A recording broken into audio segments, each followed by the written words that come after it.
I didn't do anything yet. I would like to, though. I would like to tell you this evening about my hero, Theodore Roosevelt.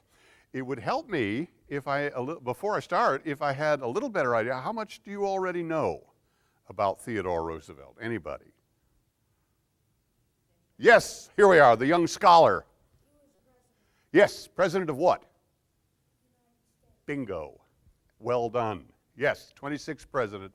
And not just any president, an absolutely extraordinary president, if you will pardon.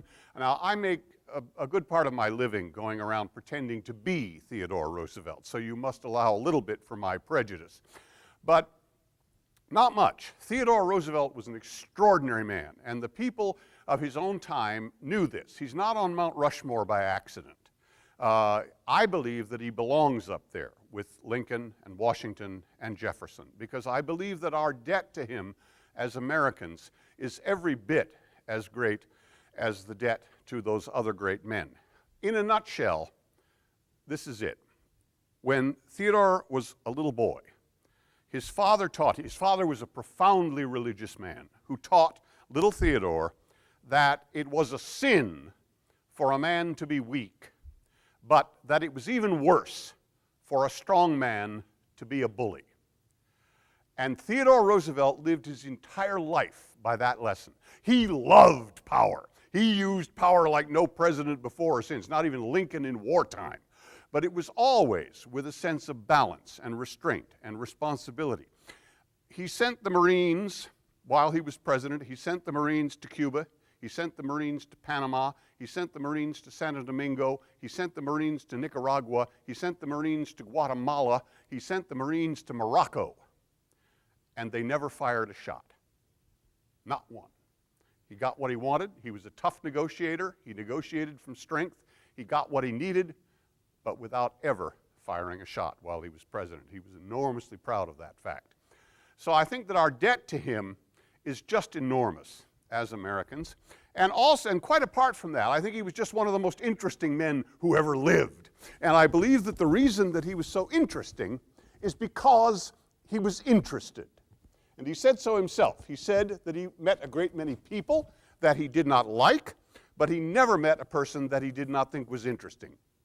He said he read a great many books that he did not like, but he never read a book that he did not think was interesting. Now, this was an absolutely remarkable statement coming from Theodore Roosevelt, because it is part of his legend that he read a book every day, sometimes two, and could quote from them accurately 20 years later.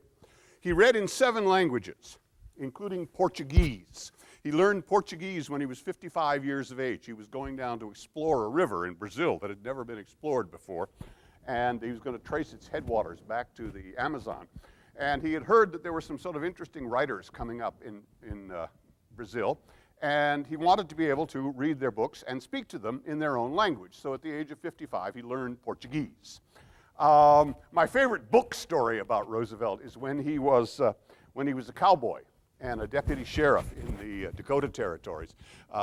In the middle of very early spring, late winter, early spring, a couple of guys stole a rowboat. Now, this was late February, early March in the Dakota Territory. The spring freshets had begun, but it was still going down to 20 degrees below zero at night. A sane man would have just let these boat thieves go. But not Theodore Roosevelt. He saw his duty, he knew his duty, and he did his duty. He had a couple of ranch hands who worked for him, and the 3 of them built a boat, a handmade boat, and they tore a raft kind of thing, and they tore off down the Little Missouri River after these boat thieves. Racing down the river. The spring freshets had just begun. The river was just racing. They're tearing down this river, competing with chunks of icebergs, chunks of ice the size of refrigerators. And here's Theodore Roosevelt propped up in the back of this homemade raft, reading Anna Karenina. It's a true story. He wrote a review of the book. So I tell that story to my friends who say they just don't have time to read. But Roosevelt was an extraordinary man. He read, as I said, in 7 languages. He wrote books. He wrote 36 books in all. books about philosophy, books about big game hunting, books about taxidermy, just every conceivable subject. There was simply nothing that did not interest him. So I think he's well worth knowing about, and I'd like to talk to you about him for the rest of the evening. I want first, before I begin, I'd like to touch upon a few firsts associated with Theodore Roosevelt. He was, after all, president 100 years ago. But before I do that, I need to beg your indulgence for a moment, because I have to be extremely careful to get this thing on just exactly right, because if I don't, I'm stuck with it, and perhaps more to the point, so are you.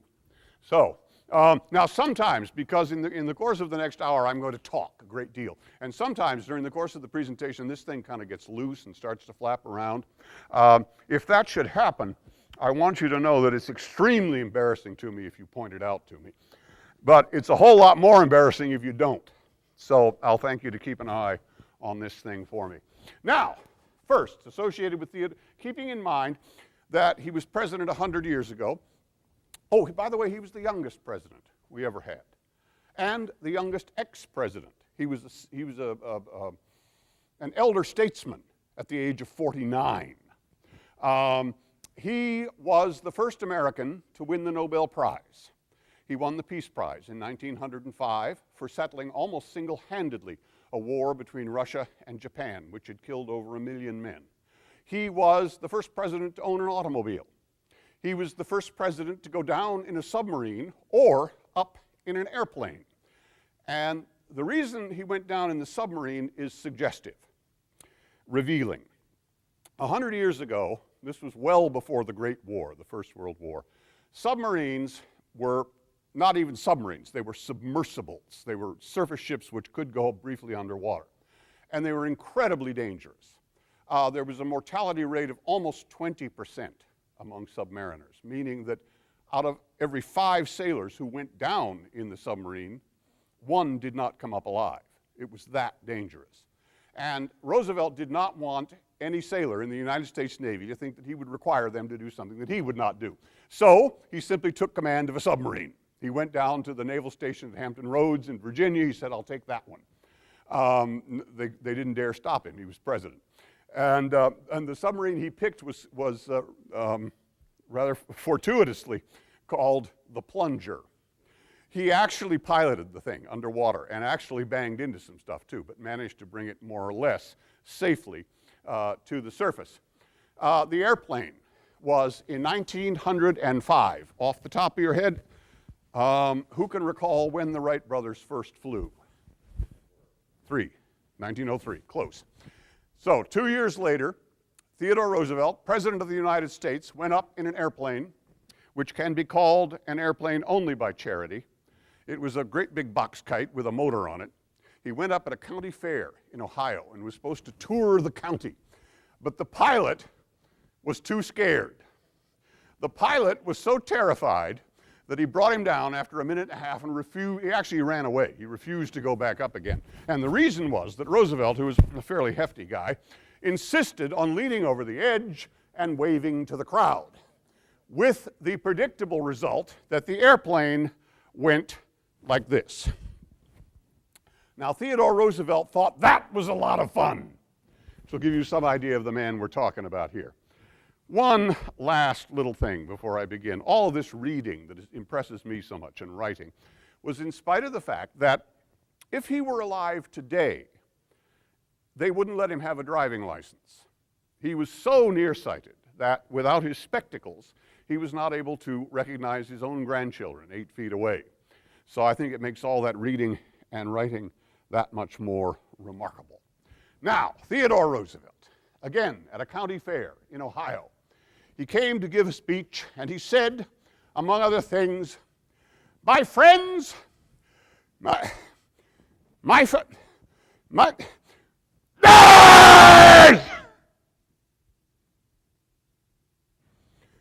friends, I beg of you, do not invest in me too great an expectation. There are very few things more tedious than an ex-president with a head cold. And worse than that, far worse, I fear, I have now come to that point in life when, whenever I go in public, I am expected to make a speech. Therefore, we are all condemned. I to make the speech, and you to hear it. However, I shall be as brief as I may, and trespass upon your patience as little as I may. I have been asked this evening to speak on this theme: the American wilderness, the American family, and the American character. And nothing would give me greater pleasure. Now, if I am to speak of the American character, and, of course, the American family, I should like to begin by quoting for you from the words of one of America's greatest and wisest statesmen.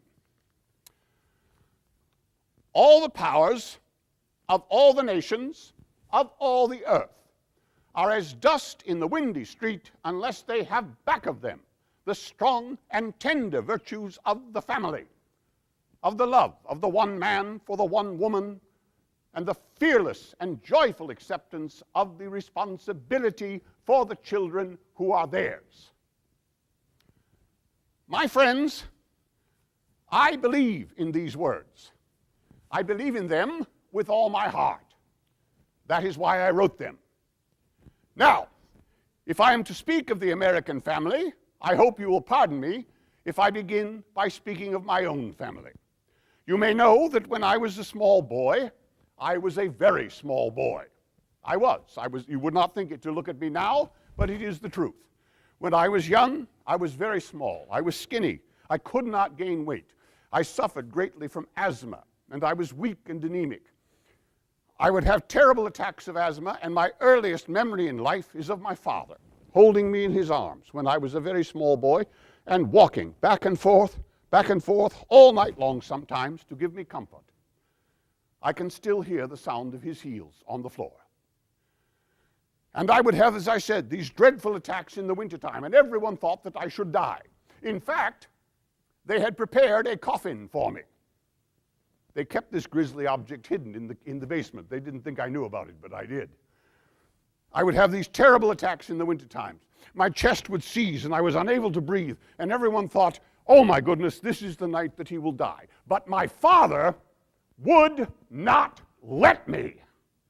He would harness a horse in the middle of the night. He would put me in his lap, and he would whip up the horse to gallop at tremendous speeds through the streets of New York City, all night long sometimes, so that the cold air would be forced into my lungs, and that I would live until morning.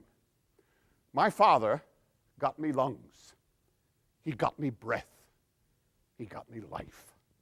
And when I was about 11 years of age, he took me aside, and he said, Theodore, you have the mind, but you have not the body.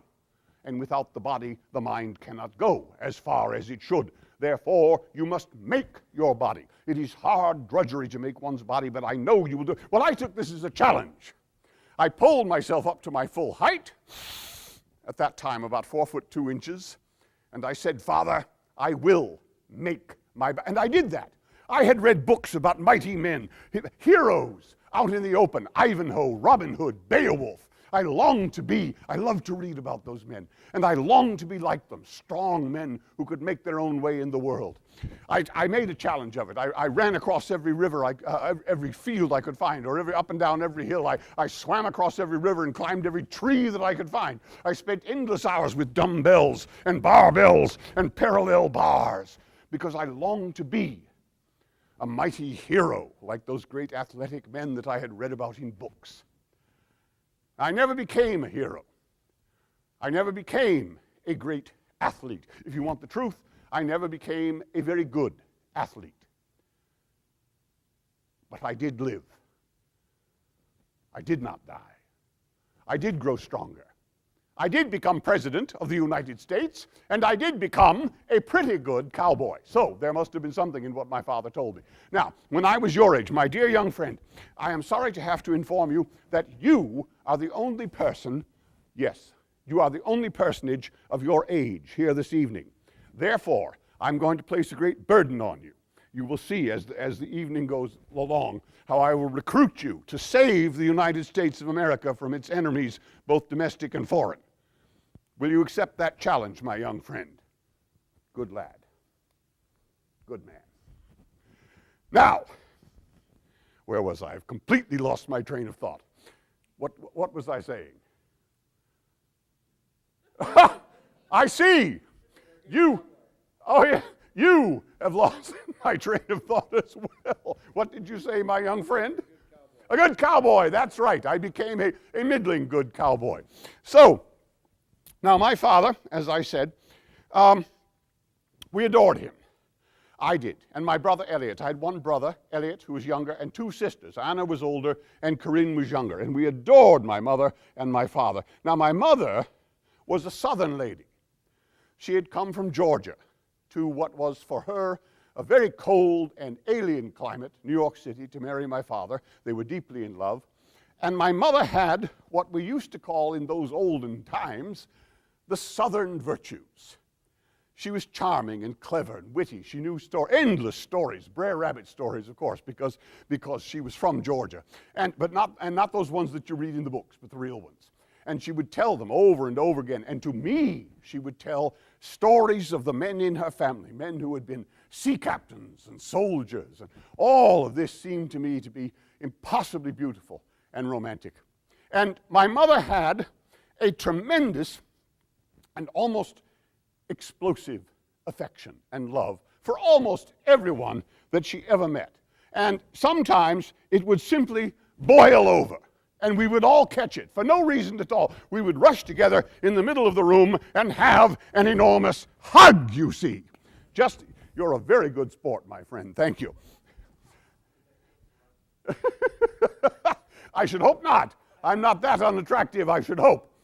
Now, we had a name for it, though, when that would happen, when we would rush together and hug everyone together like that. My mother called it getting the melts. She would say, "Oh, now we are going to get the melts." And we did, often. Those were her legacies to me, love and imagination, things which I hope and believe I have carried with me all of my life. Now, I've spoken a moment ago of my father. My father, also called Theodore Roosevelt, was the best man I ever knew. And he was the only man of whom I was ever really afraid. He was an athlete, tall, strong. He was over 6 feet tall in an age when that was rare. And big, heavy, strong arms. I was a tiny, weak child. And we looked up to him and adored him. And every morning, we children would rush downstairs and compete quite fiercely to sit in a little spot that we called the cubby hole. This was the space in between my father's side and the arm of the couch. He would come down in the morning. He would always dress. He would put on his necktie and his jacket, come downstairs, open up the family Bible, sit on the family couch and read out the morning verse. And we children would compete quite fiercely to be the one allowed to sit each morning in that little spot there that we called the cubby hole. This was, to us at the time, the most favored spot on earth. Now, my father had what he called a troublesome conscience. You see, he was born rich. We always had everything that we could possibly desire. But my father taught me, early and often, that those of us who are born rich, or who are born strong, or who are born lucky, have got an obligation to do what we can for those who, through no fault of their own, have not been so fortunate. Now, my father wanted to found a hospital. The reason for this was because of my sister, my older sister, Anna. Anna was born with a very severe and, at that time, incurable curvature in her upper spine. All of her life, she was unable to walk, or even stand properly without the aid of a very heavy and very painful metal brace, which we had to go upstairs every morning and strap onto her. Now, I may say that this brace gave her what we other children regarded as a most unfair advantage in the competition for the cubby hole. Because once she had the thing on, she was quite able-bodied, and she was able to whack the rest of us aside. We thought this dreadfully unfair. But that is the only advantage which this condition ever afforded her. This was a very serious condition with which she dealt very bravely all of her life. So, my father wanted to found a hospital, an orthopedic hospital for children, where children with these kind of orthopedic difficulties could find help. But he was not so rich as all that. He was not so wealthy that he could simply write out a check and say, build me a hospital. So I will tell you what he did. And I tell you this because of what I learned from it. He had a party. He was a popular man. He knew a great many wealthy people. We knew the Astors, thank you very much. They all came. It was quite splendid to see them arriving in beautiful carriages, wonderfully matched sets of horses, the gentlemen in tuxedos, the ladies in gowns and jewelry. There was music and dancing. Everyone was having an absolutely splendid evening. And then it came time for dinner. And I do not know if some of the younger people here have perhaps not seen the sort of old-fashioned sliding doors that we used to have between every room in the house. Well, we had those in the house that I grew up in New York City. And when it came time for dinner, my father slid open the door to the dining room, stepped aside, and there was a wonderful rosewood table, all filled with good things to eat. But seated on the floor, between this splendid table and my father's wealthy guests, there were revealed about a dozen crippled children, dreadfully crippled, the victims of terrible disease and accidents. My father's guests were appalled at this sight. They did not understand. They thought he'd taken leave of his senses. One lady was so distraught at this sight that she lost the ability to make words. She could only make noises. I never made a connection with, and I can't, and they were all shouting. But my father was a man who knew how to get people's attention. And he simply held up his hand. And he said, my friends, I have done this in this way to make an impression upon you. For I want now to ask you for money. Money. Money to help these children. They are innocent. They have harmed no one. They have committed no crime, and yet they suffer. It is our Christian duty to help them. Well, what could they do? They gave money. That is what they did, a great deal of money. And with that money, and a great deal of his own money, my father was able to become a founding member of the New York City Children's Orthopedic Hospital, which is still in operation today. And what I learned from that is this: if you can show people what their action means, that is when you are going to get action. It is all very well to talk to people about virtue in the abstract, in this case the virtue of generosity, of course. But if you can show people what their generosity is going to mean, that is when you get action. It was always that way with my father. I could hear when I was president and had a terribly difficult decision to make and did not know what to do, I had only to think, what would my father do? And I can hear his voice, just as I can hear the sound of his heels on the floor. He was the best man I ever knew. And he died, as men must. But he died very suddenly and unexpectedly. I was 17 at the time. I was a student at Harvard University. I came home for the Christmas vacation. I came home on the railroad train. I could see him standing on the train platform waiting for me, tall, strong, mighty, valiant. And in 3 days, he was dead of stomach cancer. Most of my life, I have kept a diary. Oh, my father, how I shall miss your wise counsel. If it were not for the certainty that he is not dead but gone before, I believe I should perish or go mad. But I did not perish, and in spite of what some of my critics have said, I did not go mad. And the reason was that even here, I could hear his voice. Seize the day, get action, never dwell on sorrow. I did that. I went back to Harvard, where I was a student. I joined in all of the activities. I studied as hard as I could. I worked all night long sometimes so that I should not have to think of my sorrow. I joined the debating society and the social clubs. I joined the athletic team, the rowing team, and the boxing team. And I am very proud to say that I was almost lightweight champion of Harvard. Almost. There was one very skinny little fellow who could hit harder and faster than I could. I don't remember, well, it doesn't matter what his name was because he never came to anything in life. But I went on from there. I went on to the Badlands of the Dakota Territory. Have any of you been to the Badlands?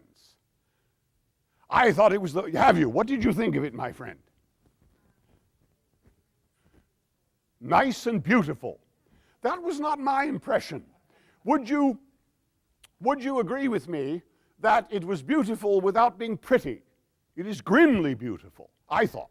I always used to say that it looked like Edgar Allan Poe sounds. An Edgar Allan Poe fan. I believe that Edgar Allan Poe is the greatest of all American writers. That Mark Twain fellow is pretty good, and that Herman Melville fellow is pretty good. He writes a good adventure story about whaling and things like that. But I believe Poe, Edgar Allan. Yes, I was talking about him just a moment ago. We're going to be very good friends before the evening is over, I can tell you. Yes, I believe Poe. What is your favorite? I like the stories better than the poetries, I must say. Oh yes, I like The Telltale Heart and The Murders in the Rue Morgue. I probably shouldn't be talking about those. It'll keep the youngster up. But there's wonderful. Do you read Edgar Allan Poe? You must. You truly must. Wonderful writer. Absolutely wonderful writer. But I was speaking of the Badlands, and I have brought with me this evening some photographic proof, which once again I show you for a reason. Here I am, falling apart, in all of my cowboy splendor, with my pistols and my hat and my lariat and my horse and my chaperos, and, I don't know if you can see them from where you are seated, my spectacles. It was because of my spectacles, I beg your pardon, it was because of my spectacles that I was compelled to endure all of the usual nicknames with which I am sure you are familiar. Four Eyes, Storm Windows, etc., etc., etc. But my real nickname came about in an entirely different way. One day, we were chasing some cattle. I had two men who worked for me. We were bringing in the yearlings for branding, and we had them all in a corral, but they broke out of the corral and started to run away across the crest of a hill, and I saw all my profits evaporating, you see. So I yelled out to my two ranch hands, and I stood up. I was on horseback myself at the time. I stood up in my stirrups as tall as I could stand, and I yelled out to my men as loudly as I could yell, "You men, hasten forward quickly there!" Yes, that was their reaction. One man fell entirely off his horse. He thought it was so funny. And I never lived it down. Years later, when I had become a hero in the Cuban War, the whole world called me Colonel. Excuse me for one moment. Or years after that, when I was president, the whole world called me Mr. President. Very respectful, you know. But I would go back and visit my friends in the Dakota Territory, and they would always say, "Well, here comes old Hasten Forward quickly there." I never lived it down, never. But I learned things there. I learned things about the American character and about my own character. And I came back to New York City, and I went into politics. Now, when I went into politics, my wealthy friends, my aristocratic friends, were appalled. They believed that politics was low and vulgar, the domain of streetcar conductors, ward heelers, and other vulgar persons of that kind. I said this merely showed that my wealthy friends did not want to be members of the governing class, and I did want to be a member of the governing class. Now, at that time and place, a young gentleman of my background and breeding could join only the Republican Party. This I accordingly did. I went down to the local Republican hall, I paid my $1, and I was a member, and promptly ignored. They had my $1. They did not see any point in having me. But I was persistent. I would not quit. And eventually they made a mistake.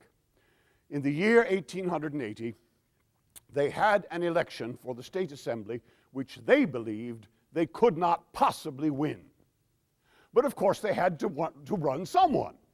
They required, in other words, the services of a sacrificial lamb. And they thought I would do admirably in that capacity. But they made a mistake. They put me under the wing of a wonderful old man, Joe Murray. Joe was he's a bluff old Irishman. He had served honorably in the Civil War. He was a wonderful man, a wonderful politician, and only slightly crooked. And